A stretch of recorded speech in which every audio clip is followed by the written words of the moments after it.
You may be seated. Thank you, Lisa. So, welcome. I'm going to call up somebody I first met as an apprentice, him an apprentice, me at journey level. And he is now the president of our local, and he is going to give a formal welcome to all of our distinguished guests. So I would at this time like to present Dick Reed, who is the president of IBEW Local 11 and a journeyman wireman. Dick.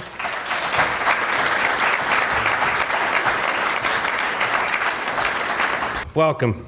On the behalf of IBEW Local 11, officers, members, employees, welcome to this inaugural celebration of thanks to veteran women. Firstly, let me give a sincere thank you to all that have served our country. They deserve every benefit, everything that they receive and more, and we always wish to do as much as we possibly can. A generous welcome to our dignitaries, congressional office allies, city council persons, speakers, trade unions, and other service organizations that we're part of today. Here at Local 11, we're committed to a unified effort of support and a resource to all veterans in their transition back and those that are around that need help. We all can agree that veterans should be held at as highest of esteem, and we want to partner with the service providers and the community groups, organizations who understand the necessity and the value of partnership. IBEW goal is to ensure that all new apprentices, that 50% of all new apprentices in this local union shall have a veteran status that we're going to take in, and we've made that commitment.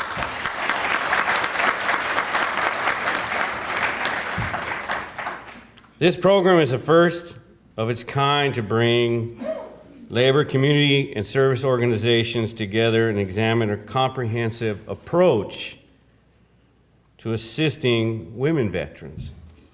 The intent of this celebration and outreach is to put Los Angeles and Southern California on notice that the IBEW and the community and everybody's going to partner together to support our military. Our goal is to ensure that every person in this audience understands that we are all of support, and our doors are open to all those that are willing to achieve, to learn, and be successful. Our program here at IBEW Local 11 we're proud of, but there's other organizations that I see that have apprenticeship programs and other things that they provide that are good jobs, training, that give dignity and respect, that give retirements, that give you the highest status that you can in an employment, and we all want to come together to always provide those things. We need to understand each other, understand everybody's wanting to help, and how do we come together to get that done, and how do we accomplish that. And for those that have come today, thank you. Thank you for coming to my House of Labor to at least start the process and to continue and get these gatherings to grow larger and larger. We know that it is important that young women feel the support at an early age, and here to tell us more about the benefit of such support, I'd like to call up candidate Patricia Flores from the National Guard Sunburst Youth Academy to say a few words. We are Sunburst Youth Academy, and we thank you for allowing us to support today's events. The mission of SYA is to intervene in and reclaim the lives of 16 to 18-year-old high school dropouts, to produce program graduates with the values, life skills, education, and self-discipline necessary to succeed as a productive citizens. While I am Cadet Flores, I am 18 years old and I'm currently attending Sunburst Youth Academy. I found out about Sunburst through some friends, and seeing the dramatic change in them made me determined in attending myself. I knew I had to come to Sunburst because I was going down the wrong path. I dropped out of high school. I would smoke every day. I would party and drink every weekend. I was really rude to my family. I would disrespect my parents. I had no self-control. I just didn't care if I hurt my family. So that's why I decided to come to Sunburst. Coming to Sunburst was the best choice I've ever made. It has changed my life so much. I act different, I talk different, I think different, and I see life different. I am a responsible young lady now. I have discipline, integrity, and I appreciate what I have. When my family visited me after 2 months, they were really surprised of how much I changed in just 2 months. When I went home for home pass, I was actually scared. I was scared I was going to do the wrong thing. When I was hanging out with my friends, they asked me to smoke with them and drink with them. I said no, and I got upset, and I left. I honestly didn't care what they said or thought about me. At that moment, I felt so proud of myself because for the first time, I was able to walk away from the bad. I built up courage and strength thanks to my entire cadre, especially my female cadre. Our female cadres were the ones who were the toughest ones. I would also like to take this time to recognize and thank all female veterans because of what you've accomplished and been through. People recognize women more and see that the same thing men do, women can also do. Because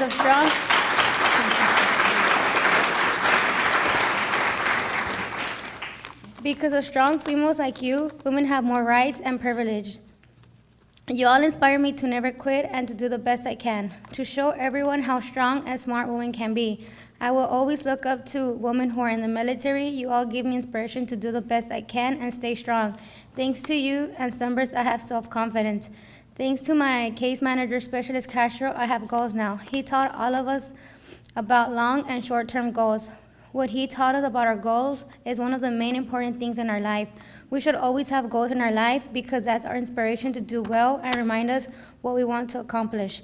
Thank God I came to Sunburst. I had the cadres I had with me, always pushing me, helping me, making me stronger, preparing me for life. I will be graduating from the program and will be getting my high school diploma on December 13 and making my family proud. I will continue to make my family proud by getting a job soon after graduation and attending to college to major in criminal justice. This is a new start to my new life story. Thank you.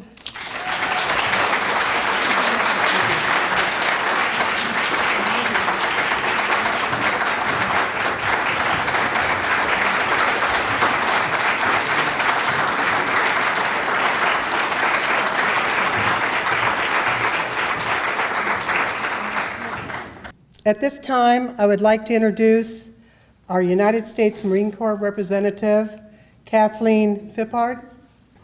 Thank you, Mayor. You're welcome. Hi, I'm Kathy, and I wish I had a joke, but I don't. So here we go. I'm a veteran of the Marine Corps. I'm a daughter. I'm a sister. I'm a twin sister. I'm a friend. I'm a worker. I'm a bunch of things. Being a veteran is a part of the whole of who I am. I want to talk a little bit about veterans in the workforce. I believe that you won't find better workers than Marines. Or Army, or Navy, or Coast Guard. And it's not to say that civilians aren't hard workers. That's not my point at all. As a matter of fact, I think sometimes we tend to try to go head to head instead of integrating. Personally, I need to integrate so I can move forward. When I got out of the Marine Corps, the only thing I remember being told was, make sure when you have an interview, have a hearty handshake. And that's it. I remember the hearty handshake bit, but after I got out, I was pretty lost. And it took me really 4 years on my own to find a job. And back then it was easier because I could go in and I could let them see who I am. Now it's, resume online. So for veterans, they need to know how to write a resume. We need resources for good jobs, well-paying jobs. I don't mean $20, $30, $40, but, a living wage. Originally, I was sent by a certain nonprofit to a job that was even below my unemployment.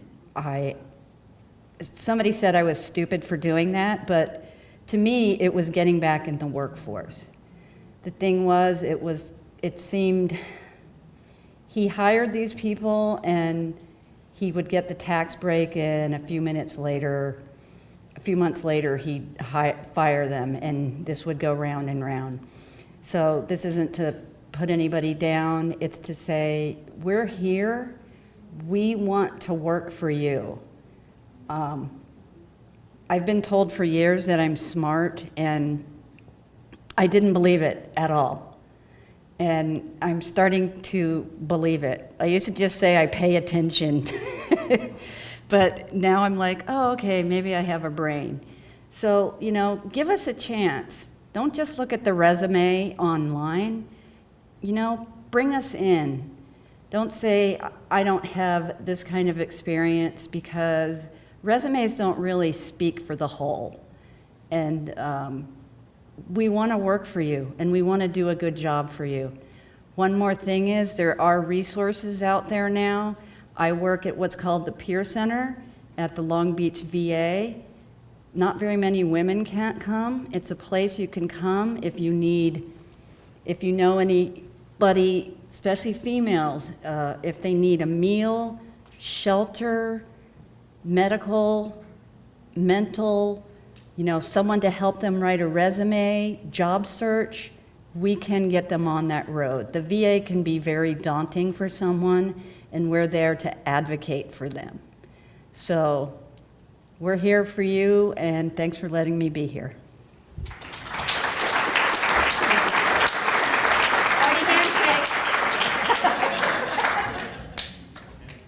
Very hearty.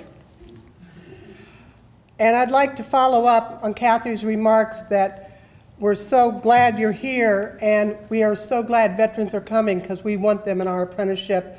We want them in our trades.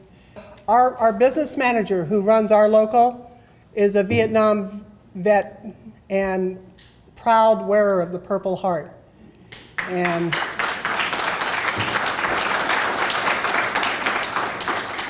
we all want to see that integration of our returning veterans coming in and swelling our workforce.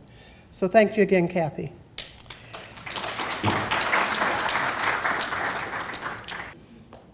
We are been listening to a lot of heartfelt sentiment and some good information. And for a little change of pace, I'm going to ask Linda Montgomery to come up here. In her career, she makes sure that a lot of people get places to live, and that they're very happy doing it. She keeps them laughing all the way. So I guess that's good in a realtor, but even better in a comedian. So please come up. I'd said in the program I was a comedian. They meant to say Canadian. I'm sorry about that. Which is really true. Yeah, that is really true. Yeah, I had great parents. My father was in the military for 25 years, the Canadian Air Force for 25 years, and my mother was a teacher, and I decided to follow in my father's footsteps because I don't like violence. That's a thinker. I'm just testing the crowd now, okay. And I was in the Canadian Air Force for several years. Do you know the difference between the American Air Force and the Canadian Air Force? You guys have planes. It's kind of sad but true. And I joined the Air Force just because my father had. And plus, I didn't think I was tough enough for the Marines. And the Navy, I'm afraid of water. I would have been in a life jacket the whole time. And the Army, they get up too damn early. What is that, 9 o'clock bullshit that they get up before 9 and get so much done? Forget that. Is it 6? No. You got to be Amish for that. I'm not doing that. No. Oh, good, I got a heckler. Great. That's fantastic. Okay, super. I was an Air Force brat, and when I say brat, I truly was a brat. I joined the military at a very early age. I was 17 when I went into the Air Force. And I came from a small town. At that time, my dad had retired into a really small town. And the only way I could have served my country if I didn't join the military would have been French fries and a Coke, if I was lucky. So there was just no jobs. So when I went in, I didn't really, plan to stay as a lifer, but I did spend several years there. We'll get into that later on, but we traveled around a lot. I was a military brat. Do we have any military brats by applause? Applause. Really? Oh, your husband was a military brat? Well, we get used to moving around, and it's good because you get used to meeting different people and stuff like that. In Canada, we didn't really have air bases as much as we lived in mobile homes. So was anyone else raised in a paneled hallway? Just curious. Hello, how are you? Were you jealous of the rich kids? Oh, I was really jealous of those rich kids. The ones in the double wides. Those were usually the officers' kids, right? Those officers' kids, yeah. But I learned a lot in the military, and I don't know if it's the same. Anything I say, by the way, I just wanted to have a disclosure right now. Everything I say is about the Canadian military. It does not reflect on the American, but I'm sure there's some similarities. And even with your training, do you guys have to make your beds really tight? Do they still do that? Oh my God. Oh, they still bounce the quarter? Yeah. That quarter was our pay. Yeah, no, you had to make your bed so tight when I was in basic training. That's true. They would bounce the quarter, right? But the kicker was, if you try to sleep in that bed, that was the worst. It was like sleeping in an envelope, wasn't it? I mean, Gumby couldn't get in between those sheets. It was horrible. Right, and that's why they made you get up in the morning and march around to straighten out your feet. That was there's a whole thing. It was the worst, and it was just. Yeah, it was, just as a quick little note, all the marching that you're doing, it comes in handy later in life if you get into country western line dancing. Or two-stepping. Two-stepping is good too. I drink a lot of beer when I line dance. I'm thinking I should be 12-stepping. I don't know. I have been drinking a little. Maybe this is the place to say I think I might start going to AA. I don't want to stop drinking. I just want to meet a designated driver. So when I was in the military, I had several different kinds of jobs. I was a supply tech. Anybody know what a supply tech? You're a supply tech? Oh, my heckler is a supply. Oh, very nice. Is it still the same deal as it was? We had to give out, everything was khaki. Khaki and camouflage, right? That's all we did was give out khaki t-shirts, camouflage t-shirts, cargo pants. I don't know, it was like working at the Gap. And then it was like, only everything was free. I still love khaki. It's still my color, obviously. And it's very fashionable, all right. And then the last thing I want to say is it's close to Thanksgiving. So I want to say happy Thanksgiving to everybody. Happy Thanksgiving. Yes, that's right. And do we have any vegetarians in the crowd? Vegetarian. Oh, I knew it. Are there any other vegetarians? Too weak to clap? Is that it? Is there no other vegetarians? Just want to say, be nice to your vegetarian friends on Thanksgiving, because it's always the same for me every year. They're, oh, Linda, if you're not going to eat the turkey, at least eat some breadcrumbs. Some of the stuffing. Like I want to eat the stuffing that's been stuffed up some bird's butt. Anyways, thank you very much for your time and your good service. It was an honor to be here. She served as a councilwoman in the city of Norwalk, and she served as a mayor, and then she was on the state assembly, and now she represents us in Congress. This is a woman who is a warrior and a person who fights for the working people, for women, for veterans, and today, for working women veterans, that's the trifecta.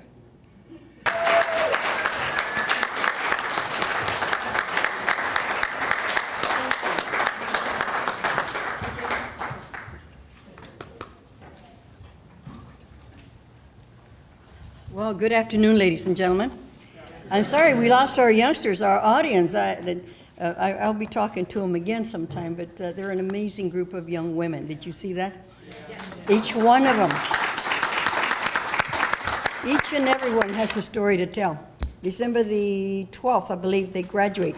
Oh, wonderful. Those from the program itself, those that have finished their high school degree, their requirements, will graduate with cap and gown through the Orange County Board of Education. And they made up maybe a year or so in credits in 22 and a half weeks. And these are kids that we call throwaway. They're making they're giving a second chance, and let me tell you, these kids are working hard. So you really have to admire that they have stuck it, because it's a volunteer program. They can walk away anytime. And so I just very, very glad, Jane, that you brought them. We're starting to work. I can't tell you enough of IBEW. I've been working for and with my partners in IBEW for many years. Number of reasons. As you know, they have great training programs, and they reach out to the community. And they're also interested in being able to bring in folks that really want to work, that giving them opportunity to become self-sustaining through the apprenticeship program they offer. Well, and there are other areas that I got involved in, especially solar panel, because I'm very key on renewable or sources. I sit on the two committees in Washington, D.C., transportation subcommittees on rail, highway, and water. And in natural resources, I'm the ranking member, which means co-chair of subcommittee on water and power. And those are critical to all of us. And so I really am very, very grateful to IBEW for looking ahead in the future and looking at innovative ways to be able to green buildings and to do things that we're going to be needing in the future, because we may not have the electricity generated because of drought cycles that we are going to be losing a lot of water. We're using more than we can get. Mother Nature's not, he's teaching us a lesson. I think we need to learn more about that. And off my soapbox, but that's one of the things I work on. And to be able to see what they're bringing with this gathering is the women veterans. May I have the women veterans please stand?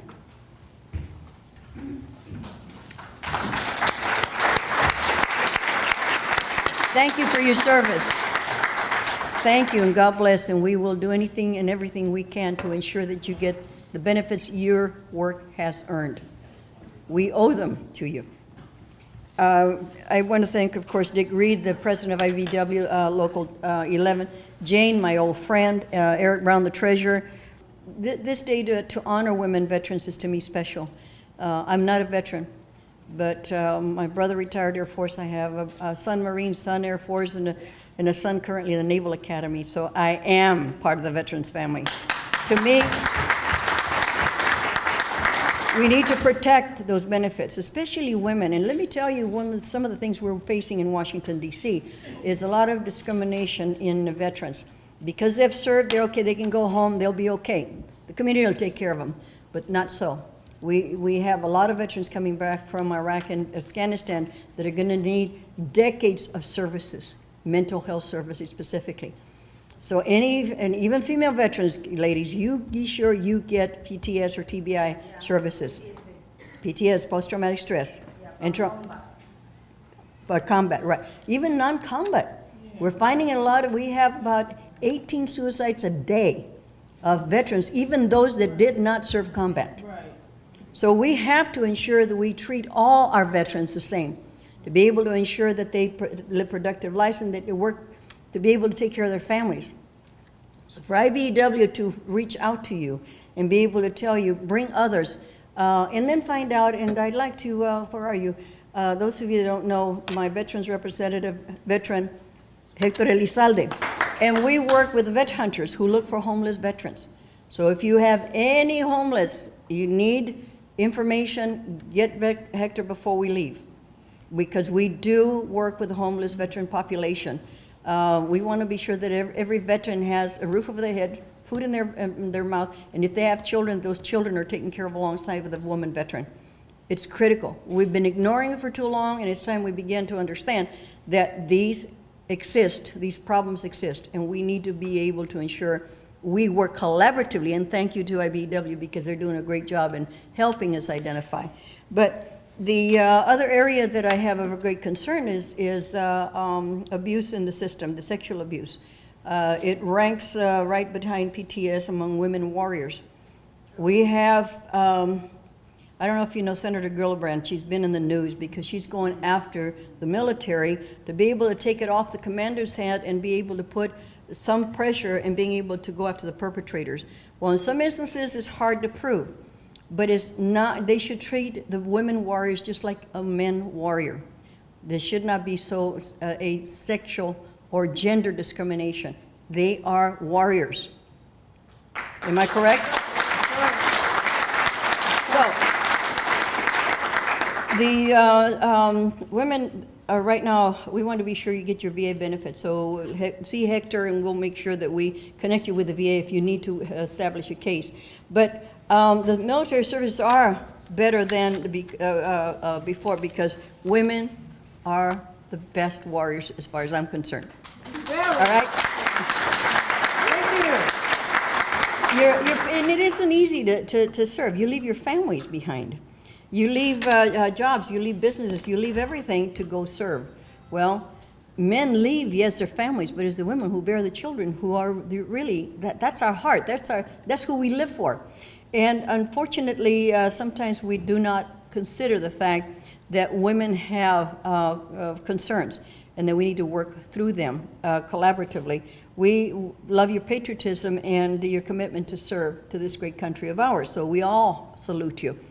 But now that we have new partnerships with not only IBEW, but hopefully other trade organizations, we need you to spread the word and begin to tell other women veterans that we want to know where you're at and how we can help be able to put you into some training. And my understanding is IBEW, they don't have an age restriction. 18. You have to be 18. No, well, below, but not high. 18 or older, and never mind what the older is. But women are always willing and ready to work. And that's one of the things I think you'll find as they have women. I was talking to the young ladies in the back and to Dave, and saying to him is, you have a lot of youngsters here who will be great employees and great trainees because they are willing and ready to work. And these are our kids. We are responsible for them. We also work a lot with the U.S. Army Corps of Engineers. So we want to ensure that we tell our youngsters, you know, anything you want to do, you can do. You just put your mind to it and you can do it. You've proven that about being in the military and being able to take care of the families that you take care of. So to the community colleges who are establishing, not websites, they have like, Citrus College has already set a segment aside for veterans to be able to help them with their caseload, be able to help them do the study, the partnerships that they have. It's a beautiful relationship they have with the VA and with the university. There's other colleges and universities doing the same thing. So if you want to go back to school, ensure that you go and get veteran support from those universities and colleges. The private industry is beginning to look at your training and transfer that into viable employment as they hire you. The only thing I ask, and I've asked every single individual business that I've talked to, and even the universities, is ensure that every veteran signs up for the VA, because it's not automatic. To get your services, you must sign up for the VA. And secondly, that I don't care if you've served abroad or not, take your PTS and TBI seriously and get services for that. We have, of course, you've met some of the youngsters from the Sunburst Academy. We have a great partnership here. I trust that you will find that this is one of the best labor organizations. They're not in my area, but I consider them part of mine, that we honor what they do for the people that we all serve, and also for the tremendous work they're doing in solar power and being able to get new technology to create more employment, and working with national electrical contractors to ensure that we do the best we can in greening buildings throughout the United States. I'm the co-chair of the Mental Health Caucus in Washington, D.C. And part of the issue that we work in is mental health issues with seniors, veterans, and especially children. And I do have a bill that I've been trying to get through for the last 2 Congresses. That means 4 years is the 5th year. It puts mental health services on site in schools. I started a program in 2001 in 1 high school and 3 middle schools. We're now in 26 schools. but nobody really understands that our children have a lot of pressures at school, with the bullying especially, as part of what we do, part of the work we do. And we intend to be able to move forward in erasing the stigma of mental health, because all of us, at one time or another, could be postmenopausal, it could be grades at school, it could be just a myriad of things. It isn't that you have to be institutionalized, but understand that if you have an issue, get help and get it resolved now. So with that, I thank you very much, and thank IBEW, and I thank all of you. God bless. Patricia Jackson Kelly is a veteran of the United States Air Force. She is from a multi-generational military family who served in the Army, Air Force for over 25 years. She also is an Air Force, Army, and Navy reservist. She retired with the rank of Lieutenant Colonel after 26 years combined active duty and reserve service.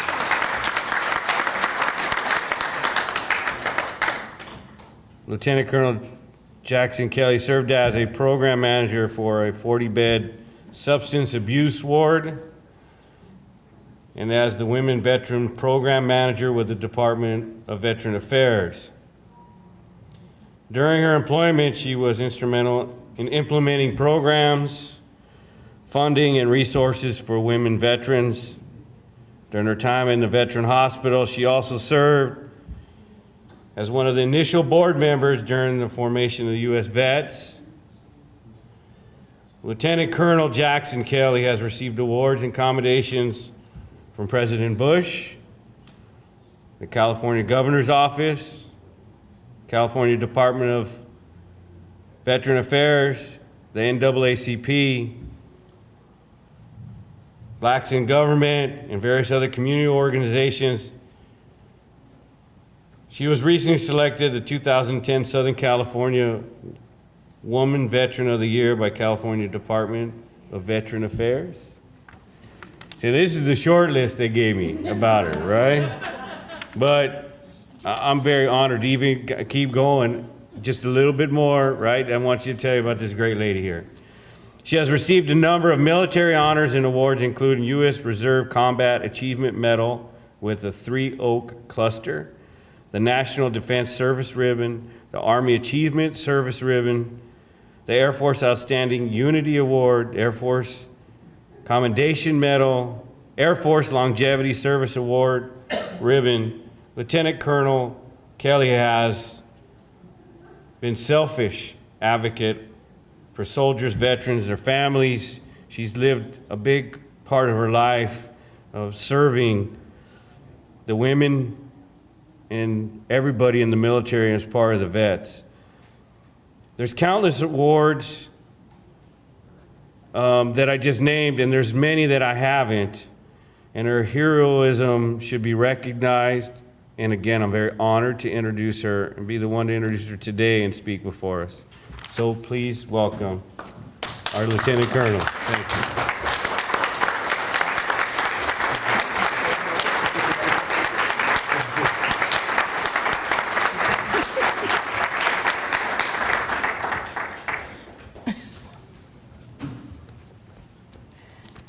I'm almost embarrassed after sitting there listening to all of that.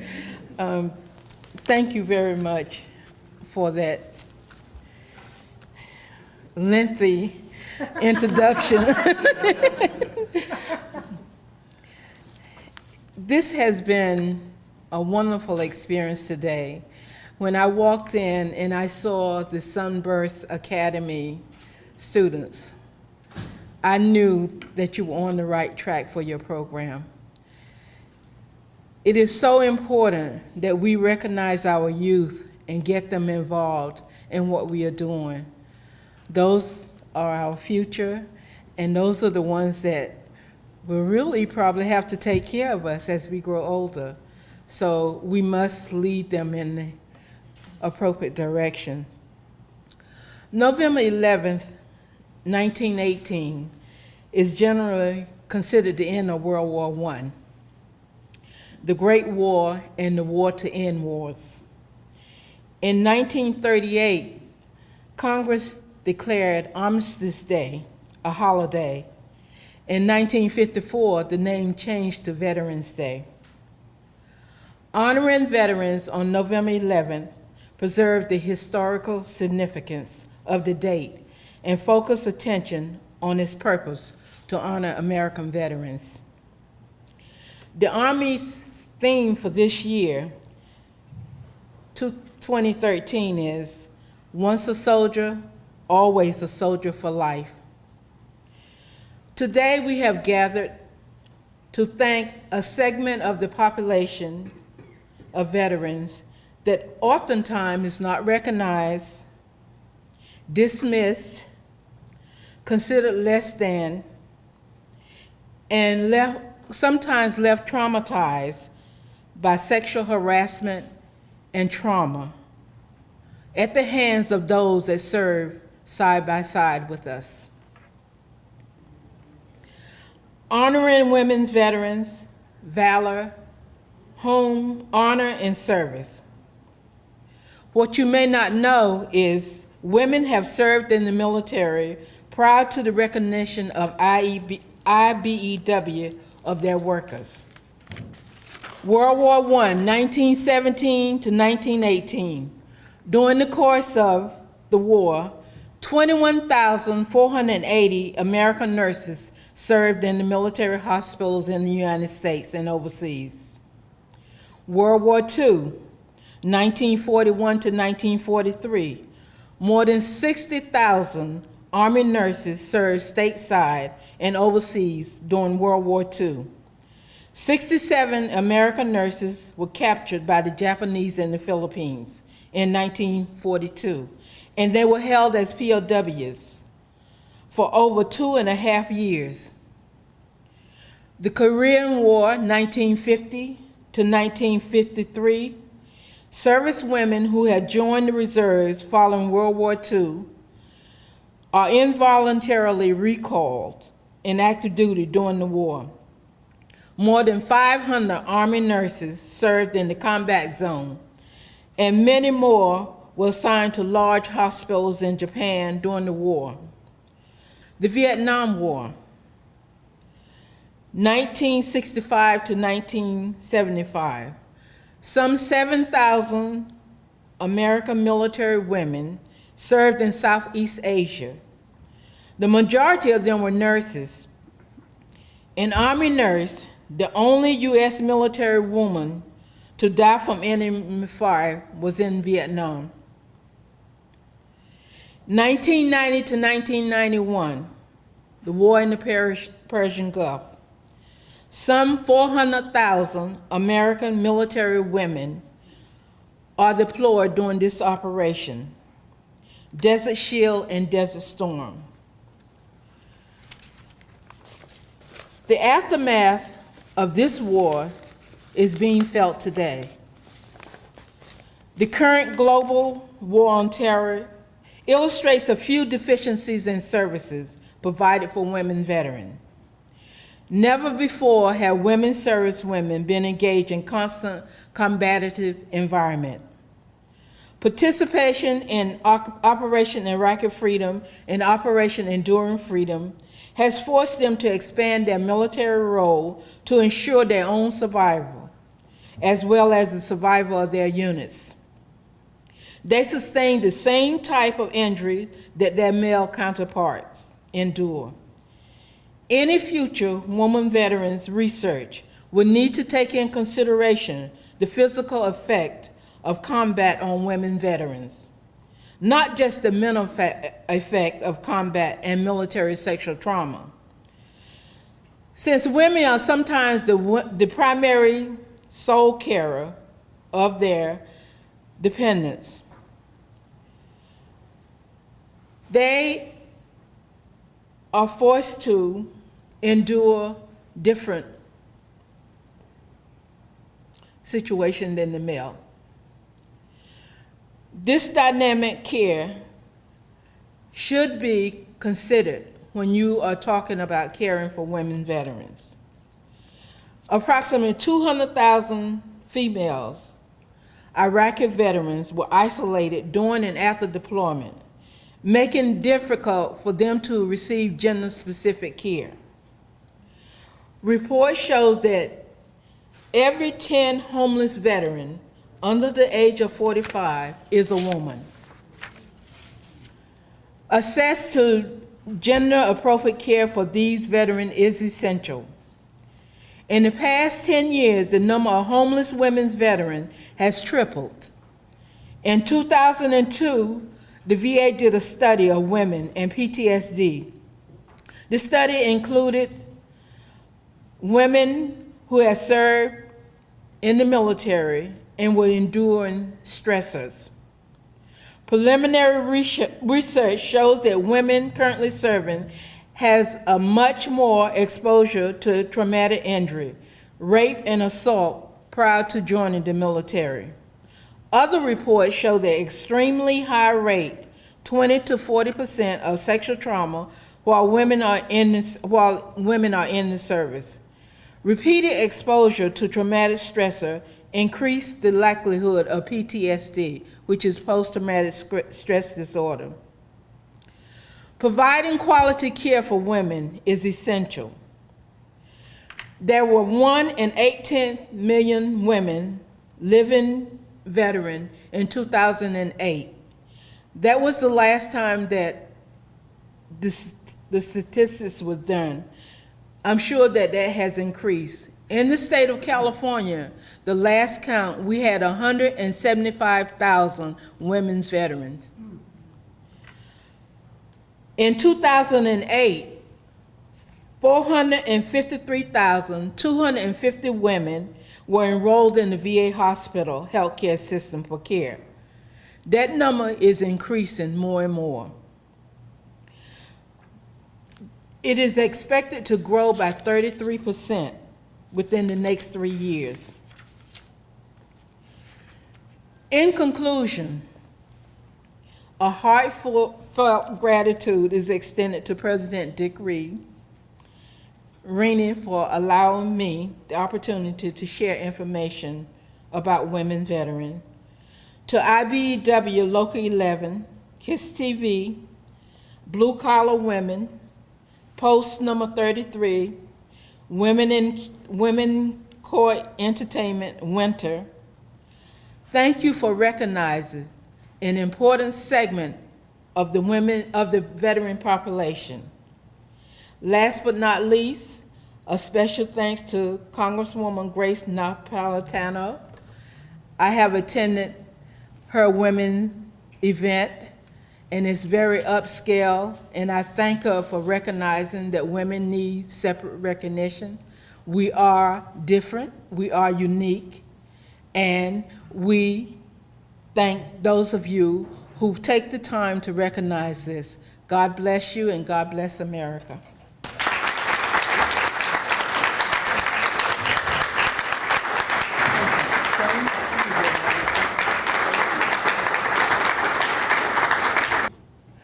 It is my honor to introduce one of the officers of IBEW, a journeyman wireman. He's our apprentice coordinator. He does a lot of things, and all of them good. Eric Brown.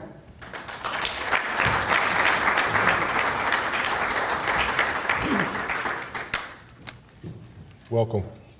Yeah, I'd just like to thank those who thought enough of me and to give me the privilege to close this very exciting session. I look down here at this pin on my collar that says U.S. Navy, and I think back to when I was 18, 19, 20, 21. I can't believe this is still the gift that keeps giving, because I think that was the main reason they said, let's stick him up there. He served. And for those that served, are serving, it is the gift that keeps giving. Because you never enter it thinking about what it's going to be for me at the end. You never realize how much you're going to get back from that time and space that you dedicated yourself to this country.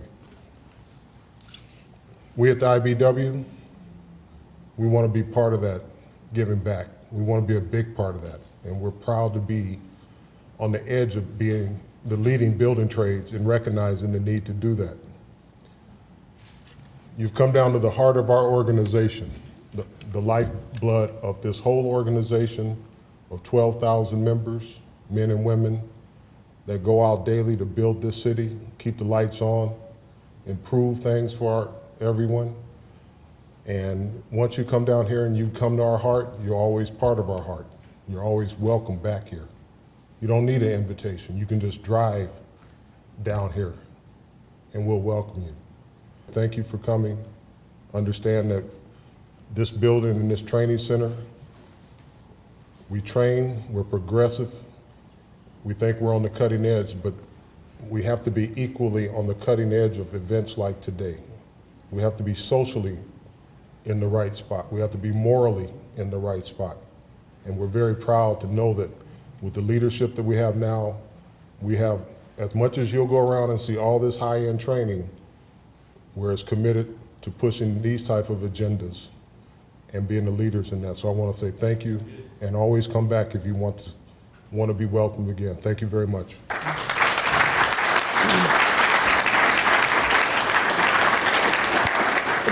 Don't get up and walk away yet. He's closing, but I got more. I have one more person that's going to give you a small announcement. One of our staff. Here she comes. Win Lay has been working very hard for a special program that we're doing, and Ms. Lay is going to talk about it. We're very excited to host a specific day for our apprenticeship application reserved for veterans. And so that'll be December 7th. And if you know any veterans who would be interested in our apprenticeship training program, it's an entry-level training program where you can earn as you're learning, and you can also take classes in the classroom, in the field, and you can also earn college credit as well. And we believe it's a great career opportunity for those interested. And we have your contact information as you signed in. I'll be sending out the information for this. And if you didn't know this, veterans that have been honorably discharged in the last 5 years, we waive the testing, and they will go straight to interview on December 7th. And those who we're not waiving it for can test that day. And so we're very excited to be able to host this. This is the first time that we've created a special day for veterans, and we honor the service. And we're very, very committed to making sure that at least 50% of every new apprenticeship class will be made up of veterans who have served our country. So thank you so much, and I hope you'll get the word out.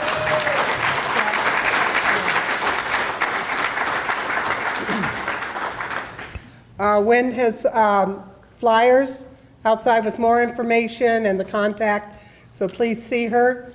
I want to thank you for your patience, for attending our wonderful presentation here. And I want to invite you to please go next door. Lisa Haley and her band are going to be doing a musical interlude. And there's stuff to eat and fun things. And hopefully you'll pick up information to share with a lot of other friends. My dad would be so proud. He was at the Battle of the Bulge. He was a wounded veteran and proud of it. He brought us all his kids up right. So I want to thank you for your attendance and have a good day. Please go next door.